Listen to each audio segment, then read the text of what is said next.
listening to PetLifeRadio.com. Six Figure Dog Business is brought to you by Dog.com. For everything and anything dog, shop Dog.com today for all the top brands. Greenies, Frontline, Kong, Nylabone, Royal Canin, and more. Shop at Dog.com and use the promo code SADSFDB and get $15 off your order of $75 or more.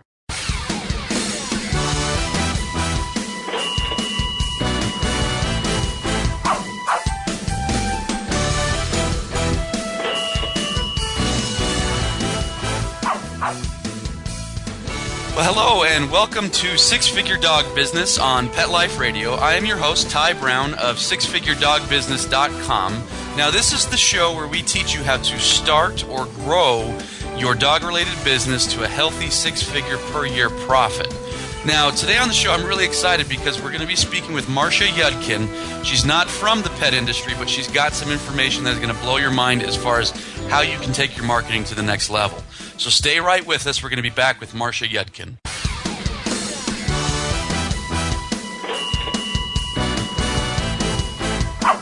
Sit. Stay. We'll be right back after a short pause.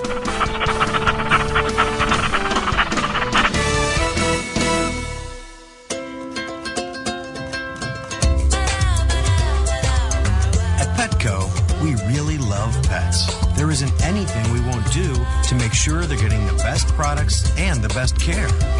So when you ask us a question like, so how do you feel about cat condos?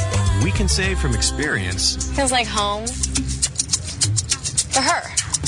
Enter the code SFDB10, SFDB, the number 10, and get 10% off any order. No minimum at petco.com. Celebrate your special occasion and give her this classic semi-eternity band created with 1-carat brilliant diamonds, channel set in 14-carat white gold.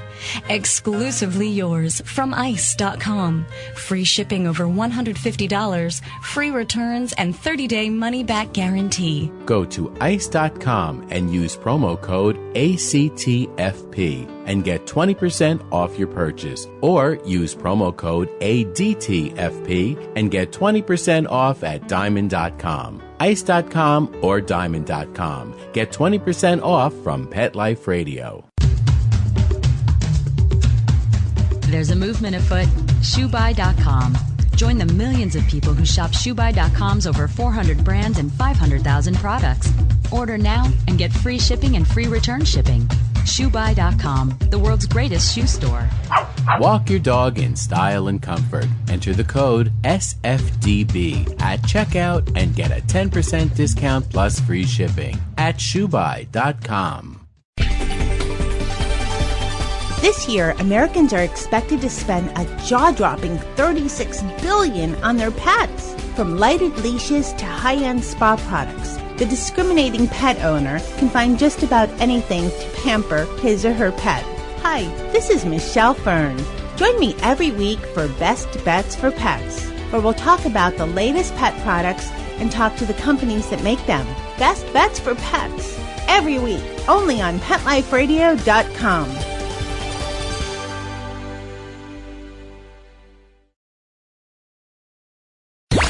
Let's talk pets. Let's talk pets On Pet Life Radio. Pet Life Radio. PetLifeRadio.com.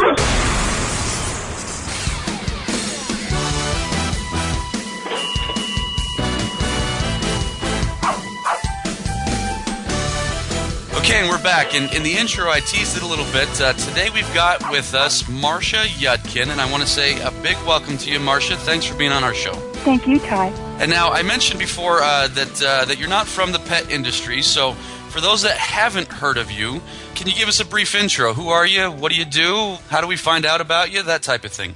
Ty, I have been working in marketing for almost 30 years now, and I work with clients all over the world who are trying to increase their customer base and get attention creatively and inexpensively. And I'm kind of an expert in guerrilla marketing from way before we had that word. So if there are ways to get the word out about your business without spending a fortune, then that's what I can help with. Excellent. And now I found out about you because I heard a really amazing interview that you did about creating info products and things like that. So I went to your website, and one thing I found on your website which jumped out at me, which immediately said, my audience can benefit from this right away, is postcard marketing. Now, you're an expert on postcard marketing. Now, if I'm correct from looking at your website, you're an expert in writing and copywriting in general, correct? Yes, that's right. And postcards are one of the best ways to reach out to your customer base because for a couple of reasons. Number one is that with postcards, there is next to no waste in the sense that when you advertise, let's say in your local paper, then your listeners are going to be reaching a lot of people who don't own dogs as well as those who own dogs. But if you go for marketing with postcards, then you can market only to dog owners. So that means that every penny you spend on postcard marketing is well spent. And secondly, that many of the other kinds of marketing that are available to us reach people who are mainly already searching for something having to do with what we sell.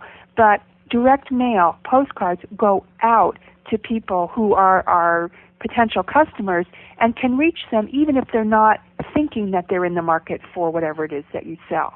Now, I want to highlight the first thing that you said, because you said that we can send postcards directly to pet owners. Yeah. Now, when I'm consulting with business professionals, that's one thing I always teach is, don't do the spray and pray marketing where you just spray your message out there and hope it reaches the people that you're looking for.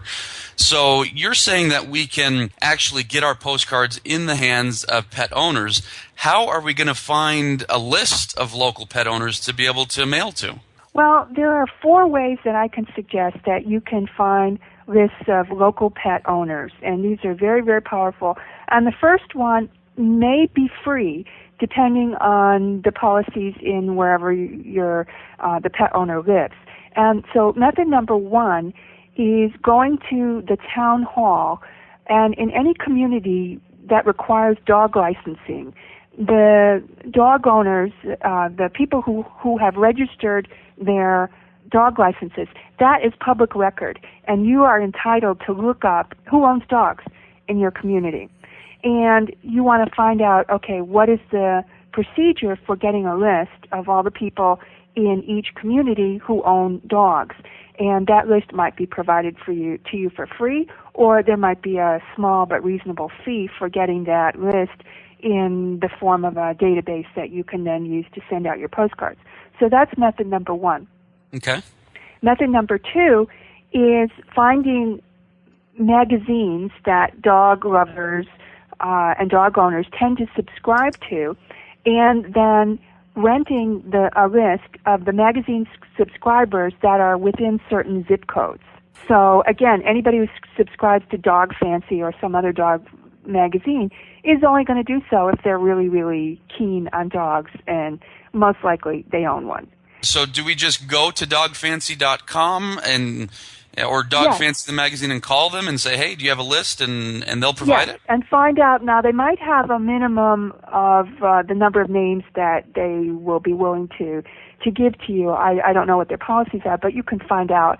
And, probably just a couple $100, and you'll rent the names. And I say rent because when you get lists from that kind of a source, they only let you use the list once. If you want to use it twice, you have to pay for the second use. And Okay. they seed the list with dummy names. So don't try to get away with it. They will catch you because there's 1 or 2 fake names on the list that are designed to keep track of who's using the list. Oh, interesting. Okay. So method number 3 of finding lists of local pet owners is teaming up with non-competing pet businesses. So let's say you're a dog grooming business and there's a dog agility training business in your area. You can agree to swap lists with that non-competing business owner, and it benefits both of you. I can't really imagine why they would say no to that kind of a request. And method number 4 is using an online resource called infousa.com. And that is a very easy-to-use system for ordering names that fit certain criteria. So I did a sample search, Ty, on your zip code, which I think is 84111. Is that correct? That's close to my zip code, but yeah, you're close. Okay, so I searched within 20 miles of 84111, and people who within that area, the 20-mile radius, are interested in dogs. And they have that list of 20,262 names that fit those criteria. Now, I could make the radius smaller. I could make it within 5 miles, and there would be, of course, much less. Now, the one thing I don't know is what they mean exactly by interested in dogs. I don't know how they determined that, if that's from dog licenses or if that's from magazine subscriptions or from customer surveys or what. But that is another source of lists. And I want to give another tip. This is $1 million tip, actually. Okay. You, at infousa.com, you have to pay for the list that you order. Now, the thing is that you can use it as many times as you want. You own that list once you buy it. However, find out if your local public library subscribes to the sister site of InfoUSA, which is called referenceusa.com. Now, if your public library has a subscription to referenceusa.com, which has the very same information, but only libraries subscribe to that site, then you can get those lists free.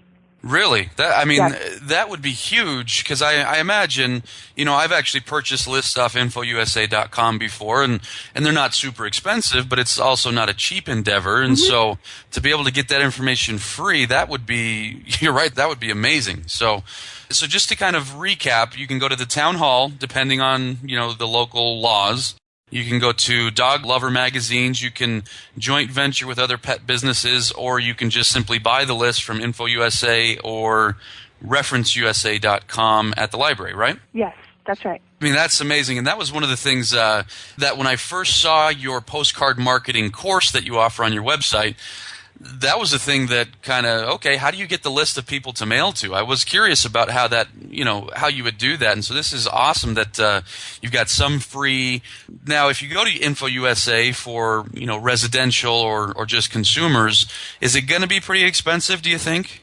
Well, I didn't have time to find out what the cost was for this particular list that I looked up for you, because you have to log in, create an account, and all that kind of stuff in order to get the price. But I have bought lists there. I had one client in Rhode Island who oh gosh, I wish I could remember the numbers. It was really, really reasonable. So okay. Compared to other places where you can buy lists, it's going to be cheaper than buying from the magazines, for example. Oh, so, excellent. Okay. If you can spare a couple of $100, you should be able to get a list at the size that would be useful for you. Excellent. Now, what we're talking about right now is we're talking about getting new customers. We're talking about, let's find a list and let's try to turn them into new customers. What about, does this work for existing customers? Is it useful to use postcard marketing for people that you've already sold your services to? Yes. Now, if you're trying to get new customers, then you would send some kind of special offer to them. So your first dog grooming half price or something like that. Now, if you're going to be using postcards to market to existing customers, there are two kinds of things you could do. One is to send special offers to your best customers. So maybe you have certain, you can pick out the customers who spend the most money with you, come back the most often, and you can reward them by sending a postcard with a special offer. Now, it's a very good, smart thing to do this at a slow time of year. So maybe there's, I'm just guessing, maybe August is a slow time in a lot of dog businesses because the owners are on vacation and, they're busy enjoying summer and so on. So let's say August is your slow time. You can plan to send out postcards with a special offer to your best customers at the beginning of August, and the offer is only good till the end of August. And you will find that this is a very smart way of evening out your cash flow. Excellent. Okay. The second way to use postcards to market to existing customers is that you can tempt customers who haven't used you for a year or two. We call these lost customers or former customers. You can tempt them to come back by sending a postcard. And it's inexpensive to send postcards. It's very easy to do it in such a way that it turns a profit for you. And let me mention two other advantages of postcards that I left out earlier. Okay. One is that people keep postcards for later reference. If you go into people's houses, you will often see postcards on the refrigerator or next to the phone or on a bulletin board or some other visible place. People keep them the way they keep magnets and business cards for reference, so that when I used to send out postcards, I would choose the brightest color that they had at Kinko's, which was hot pink. And people would call to order, and they would say, I have your hot pink postcard right by the phone here. And they would always say hot pink, so I knew that the color was making an impact. And then the other advantage is that if you are going to be sending any kind of marketing through the mail, postcards are absolutely by far the cheapest way to do that. Excellent. I mean, this is some amazing information because I think a lot of businesses overlook that, my own business included. I know I fall victim to this, to where we have a customer, we spend all this effort, trying to sell them a service, and then we forget about them. We sell them the service and, hey, thanks for being a customer and see you later. It sounds like a postcard could be a really cheap way to continue to help them buy or to reactivate them. So this is some amazing information. I hope people listening are taking notes to this, because this is something that you can start applying right away with your business.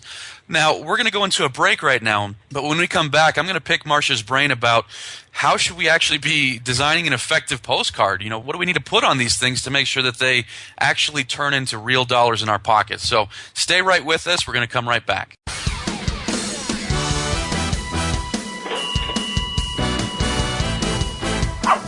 Sit. Stay. We'll be right back after a short pause.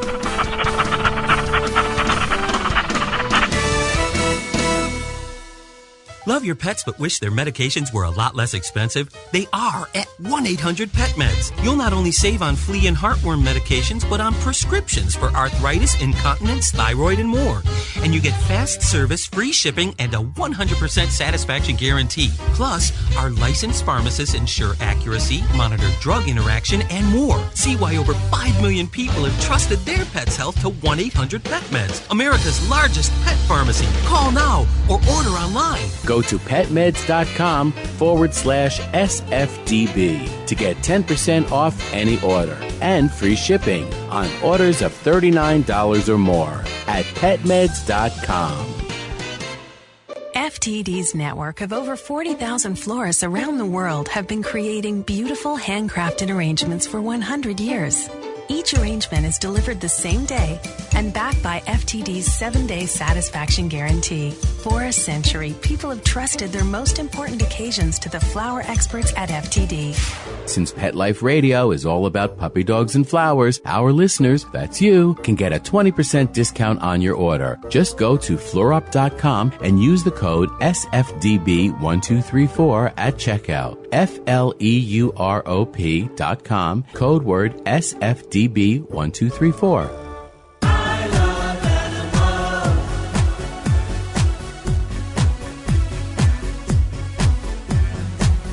You ask the question, what do I want? What do I need? I'll take affection. I really should mention I need time. I need love. I crave attention. Listen to waiting by the door. With shaking tails and happy hearts. And running circles round the floor. That's always when the party starts. They are my friends. They are my children. They are the furry scooters and kids. They are my family. They understand me. That's how I love my pets. I Love My Pets, the new single by Mark Winter, available on iTunes. Welcome to Sassy Seniors, a show about our fabulous older dogs and cats. I'm your host, Kelly Jackson. I wanted to create a show to really showcase our senior pets. And, as the human population ages and lives longer, of course, so are our wonderful pets. But many of us with aging pets, it's so interesting. We have a tough time realizing or really admitting that they are seniors. So, in a way, I kind of like to think of our senior pets as wise puppies. What do you think about that? Be sure to join us for another edition of Sassy Seniors. And remember, celebrate your senior pets. Every week on demand, only on PetLifeRadio.com.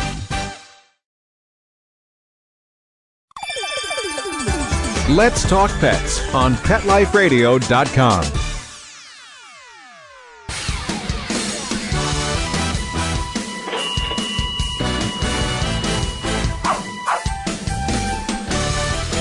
Okay, and we're back, and in our last segment, we were talking with Marcia Yudkin, and we were talking about how to use postcards to get new customers, how to use postcards to keep customers, activate old customers. What I want to find out from you now, though, is what do we do to make sure that it's written correctly, that it's designed correctly? I mean, I'm sure there's 1,000 things that we could do wrong, so how do we do this right? Well, one rule of thumb to keep in mind is that every postcard should have one message and one goal. So you're going to confuse things if you try to promote too many things or accomplish too many things with each postcard, because you'll be cutting the effectiveness and you'll be cutting your response to when you diffuse it like that. So one message, one goal. Keep it simple. So don't put too many visual elements on the postcard. Sometimes there's just one image and one headline on the main side of the postcard, and then you turn it over and you find out more. But a reminder that I would give people is that something that many people, even professionals, forget about postcards is that you can't control which side of the postcard the person sees first. Mm-hmm. Sometimes they're going to see the side of the postcard with the address on it, which also has room for a message. And sometimes they will see the side that we call the picture side of the postcard, which has more space because there's nothing else on it except whatever you put there. So you want to make sure that whichever side of the postcard people see first, it's going to make sense to them. So I've seen a lot of postcards that are set up in such a way that the message on the address side of the postcard only makes sense if the person has seen the other side first. And so you don't want to be confusing people in that way. Don't be afraid of a little bit of repetition on both sides of the postcard. So you're kind of referring to some of these postcards to get a little bit cutesy, to where, like you mentioned, there's a joke on one side and then the punchline on the other, or something to the effect. But it doesn't have to be humor. It could be something else. It could be maybe you have a big event, you have a show coming up or something like that, and you refer to the show on the picture side of the postcard, and then on the other side you have the details of it, but then you never say what it is there because you were assuming that people read the other side and knew what you were talking about. That makes perfect sense. Excellent. Okay. And then the next point I wanted to make is that you don't have to be the world's greatest design expert to have gorgeous postcards. There's a company that I do business with a lot, postcardbuilder.com, and they will design your postcard for free if you are going to be sending out at least 500 postcards using them. So I had a client use them, and I am not kidding. They created a beautiful design for a postcard within 2 hours. Really? Okay. Now I can't promise they always do that, but I could not believe the turnaround that they had for that particular client of mine. And so you can give them all the text and a general design of the kind of image you're thinking of, and they will make it in full color and really professional looking and kind of slick looking if that's what you want. And it will look completely professional and not like something that you did on your little typewriter at home. Excellent. Now, it's postcardbuilder.com. Now, do they actually send it, or do they just design and ship them to you and then you mail them? Well, they can do everything. So they have like an a la carte menu. So if you get the list, let's say you rent a list from infousa.com, And so you have that list in a database format, and you know how many names are on the list. So, and then you decide you're going to send out 500 postcards the first time.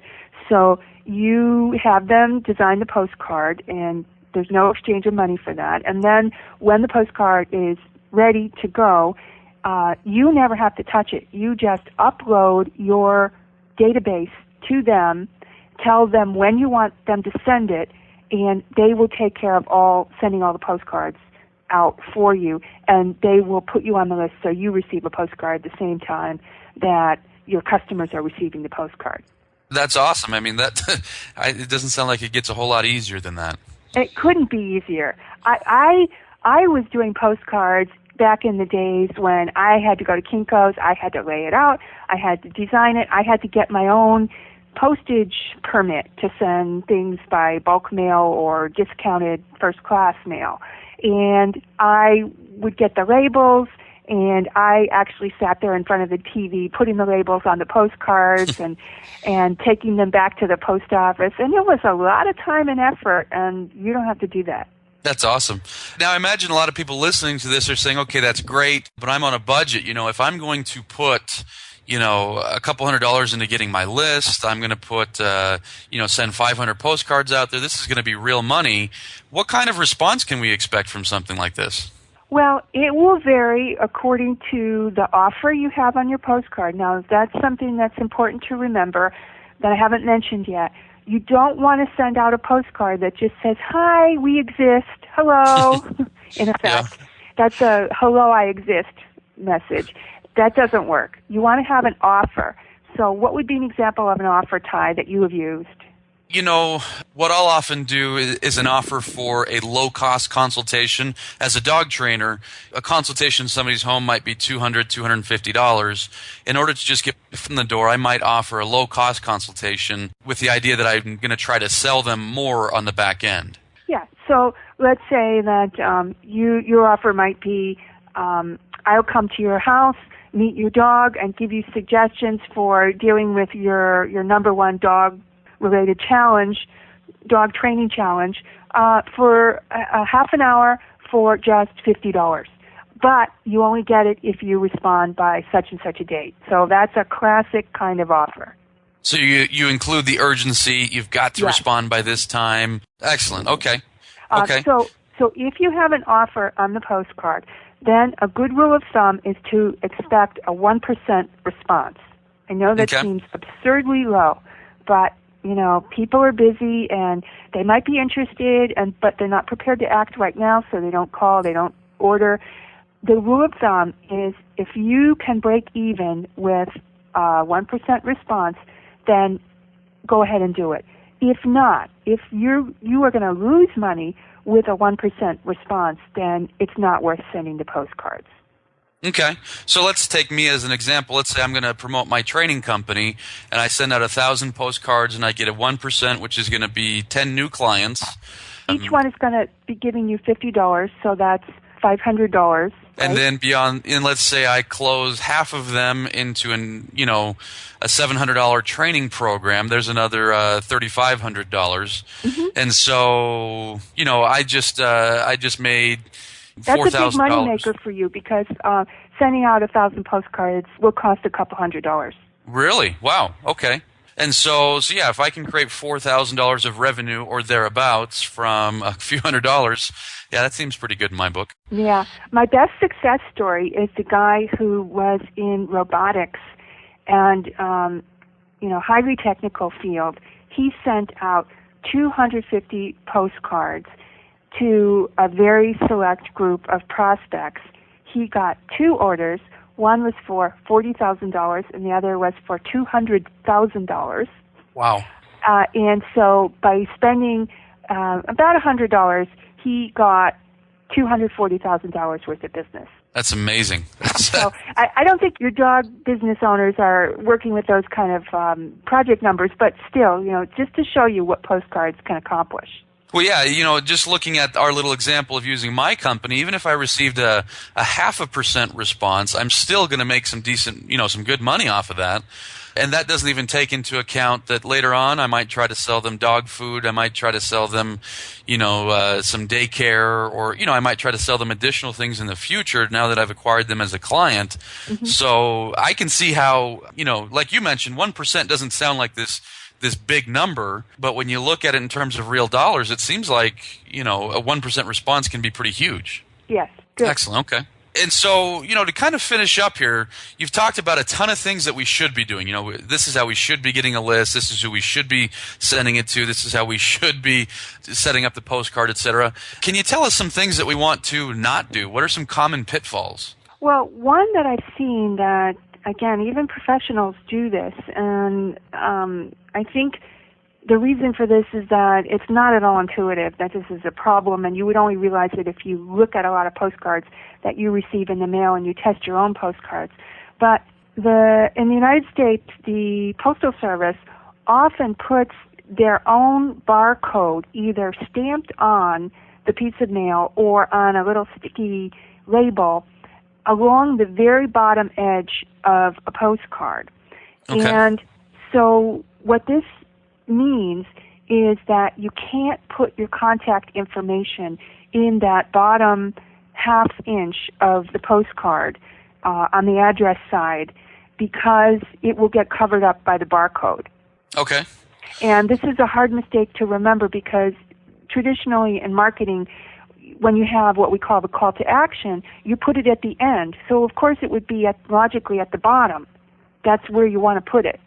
But you can't put it right at the bottom because if that gets covered up, people see the offer and then they have no way to respond. And I've received postcards where I've tried to peel off the sticky label and the message comes off with the label, so I still can't see it. That's a huge tip because, imagine putting several $100s into this and then it's all for naught because people can't call you or email you or whatever you need them to do. That's a good tip. And then the other mistake I wanted to mention is just doing it once. You should think of postcards as something that you want to do routinely.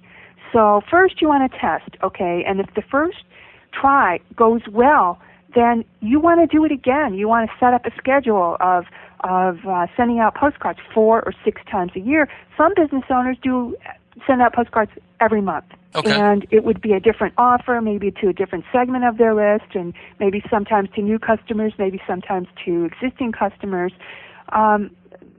So you wanna do it a lot if it's working at all for you. Excellent. So, okay. This is, like I say, Marcia, this has been some amazing information. This is a marketing technique that I'm willing to bet that maybe a handful of pet professionals in the United States are using this, and those that are using it, maybe not even all of them are doing it effectively. So I'm really hoping... I know at least one that's not doing it effectively, because I live in a small town, and when I first moved here, the very first year, I received a postcard that was specifically for dog owners. Okay. And I looked at it and I said, why are they sending me this? And, they could have found out that I didn't have a dog license and they could have saved some money. So, yes, even the people who are sending out postcards are not doing it in the best way. Yeah. So that's where I say you've really kind of laser targeted us on what we should be doing, what we shouldn't be doing. So, a huge thank you. So for those pet professionals listening to this, if someone says, wow, this is great, I'd like to do this, what resources do you have, whether it's postcard marketing or other marketing? Yeah, I have a course called the Mighty Postcard Marketing Course, and I called it that because postcards are so powerful. And I wanted to put that right in the title. And you can find out about that at www.yudkin.com, which is yudkin.com/postcardcourse.htm. Okay. And then people can just go to yudkin.com for information about your other marketing courses. What other things do you do that could help our pet professionals? Well, I have been in the copywriting business for a long time. So if somebody wants me to write a postcard for them, I can do that. But my postcard critiquing services come with the course. So that's something that's included in the course. But if you want that separately, I can also do that. And I'm just a fountain of knowledge about marketing strategies in general. So if somebody is interested in growing their business and they want tons of other great marketing strategies, they can set up a consultation with me and just go to www.yudkin.com and you'll find tons of information. Awesome. So go visit yudkin.com. And Marcia, thank you so much for being on the show today. Thanks for having me, Ty.